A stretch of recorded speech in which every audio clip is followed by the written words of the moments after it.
Atenção, a gente traz agora um dos principais assuntos do dia, um dos principais assuntos de toda a região. Nós já vamos agora com o caso mais violento das últimas horas. 2 mulheres foram assassinadas a tiros dentro de casa na rua Ponta Grossa, em Biporã. Rebeca Capusta, 24 anos.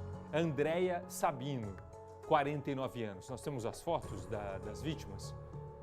Pode pôr para mim aqui para a gente contar a história. As duas estão nessa casa, a Rebeca e a Andréia, tá certo? Essa aqui é a sogra, a Andréia, 49 anos. Também estava na casa a Rebeca, de 24 anos. Além disso, junto com as duas, estava um bebê de apenas 3 meses, que é filho da Rebeca.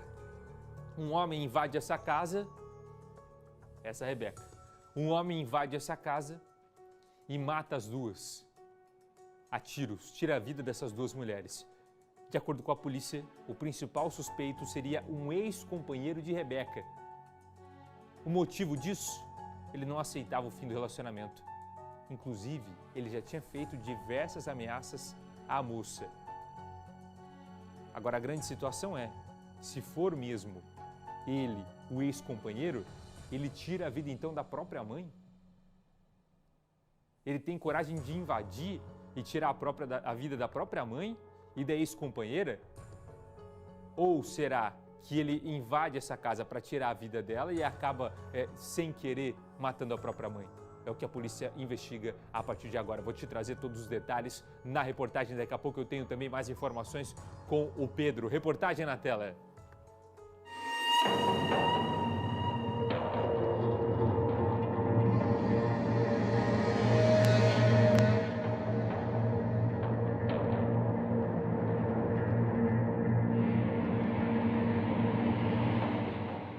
Viaturas da Polícia Militar encheram a rua conhecida pela tranquilidade em Biporã. Os policiais ficaram surpresos com a cena que encontraram: 2 mulheres mortas a tiros e um bebê também ferido na mão. Elas foram identificadas pelo Instituto Médico Legal como Rebeca Capusta, de 24 anos, e Andréia Sabino, de 49, que eram nora e sogra. O homem apontado como suspeito do crime não levou nada da casa. A criança foi encaminhada ao hospital, mas passa bem.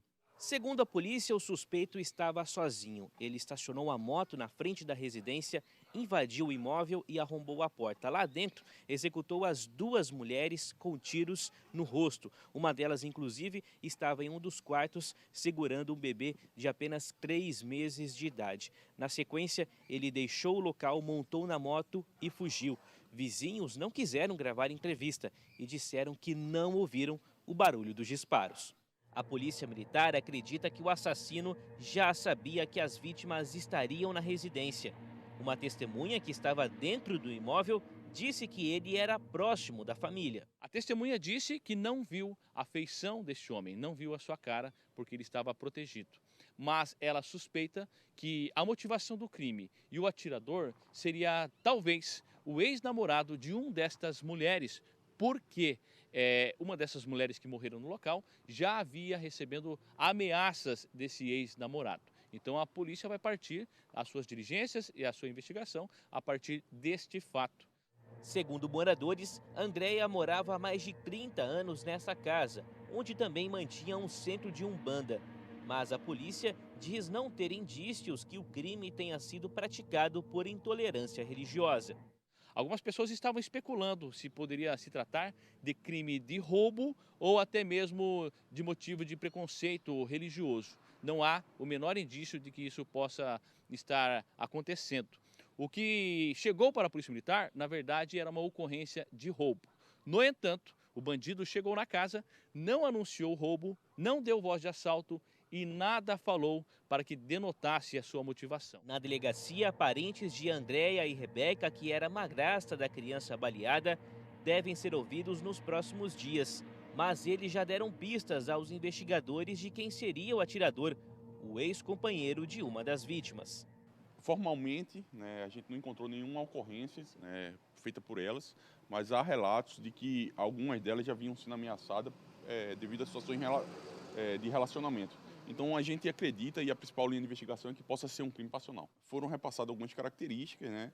Mas era noite, né? Havia uma dificuldade visual ali no local, né? E possivelmente ele estaria de posse de um capacete, então utilizando um capacete, né? Então a gente acredita que há uma dificuldade nessa parte do reconhecimento, mas o que não vai atrapalhar as investigações, porque existem outros meios de provas ali que podem ajudar e auxiliar na identificação do autor. Uma das possibilidades levantadas pela Polícia Civil é que o alvo principal do atirador era a Rebeca, mas, segundo o delegado, ele pode ter se confundido e executou a sogra dela. Tem duas possibilidades aí. A primeira é de que ele teria ido até a residência para executar uma das vítimas e, por engano, acabou executando outra que estava dormindo com a criança ali, né? E também há a possibilidade de ter intenção de matar, sim, as duas vítimas.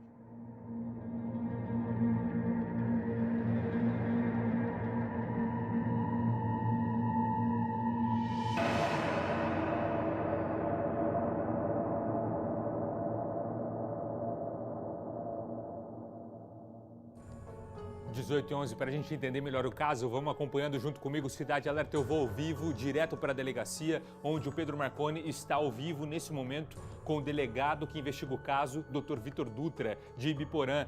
Pedro, novidades já sobre a investigação? Conta para a gente. Boa noite mais uma vez. Boa noite novamente, Muganza, para você e para todos que nos acompanham. Ao meu lado está o Dr. Vitor Dutra, delegado de Ibiporã, e gentilmente nos atende ao vivo no programa. Doutor, em relação à investigação, tudo muito recente, o que já tem de informações que podem ser repassadas para a população e que ajudem a entender esse crime bárbaro na cidade de Ibiporã? Boa noite para o senhor. Boa noite. Primeiro, entender a dinâmica, né, dos fatos. No começo, chegaram a ter cogitar a possibilidade de uma situação de latrocínio, mas diante de alguns elementos que foram colhidos ali no local do crime, o não anúncio de assalto, a não tentativa de subtração de objetos ali da residência, a gente acredita que seja muito difícil essa linha de investigação, né? E outras linhas de investigação que foram repassadas e que durante esse dia a gente já continua trabalhando nelas, né? Tivemos na casa de algumas pessoas que são ex-companheiros das vítimas que faleceram nessa madrugada, né? Estamos colhendo câmeras de segurança, tanto da região da residência dessas pessoas, quanto também na localidade ali próximo da residência onde ocorreu o crime. Logicamente que vocês estão investigando, tudo ainda é muito cedo, mas uma linha de investigação principal é feminicídio? Veja, foi uma das principais linhas de investigação, porque foi o que foi relatado ali inicialmente por pessoas ali no local de crime, né? Mas é muito cedo para que a gente possa estabelecer e confirmar essa linha de investigação, né? É a primeira hipótese aí que nós estamos trabalhando, né? Pela característica do crime, duas mulheres assassinadas daquela forma. O assassino entrou dentro do quarto de uma delas que estava dormindo com a criança, acabou executando ela. Posteriormente, dentro da residência, já acabou encontrando a outra, também realizou essa segunda execução e saiu do local, né, fugido de motocicleta. A gente também está averiguando se há outras participações de outros suspeitos no crime. Tudo isso só vai ser possível após a análise de câmeras de segurança ali da localidade, além disso, de outros elementos, outros depoimentos que a gente vai colher durante essa semana. Doutor, em relação a essa criança, esse bebê, ele chegou a ser baleado ou foi um ferimento por estilhaço, por exemplo, ou algum outro tipo de motivo? Veja, a gente não tem um laudo médico ainda, né? Aguardo uma confirmação médica, já oficiamos ao hospital, né, que fez esse primeiro atendimento, para que a gente possa ter exata dimensão dessa lesão que ocorreu à criança. E já dá para saber se o bebê estava no colo da Rebeca ou da dona Andréia? Vocês já sabem isso? Veja, pelo que da dinâmica do crime ali, ele estaria dormindo na cama ali junto a André, né, quando teria ocorrido essa primeira execução, e a gente não sabe exatamente que tipo de lesão ocorreu a ele.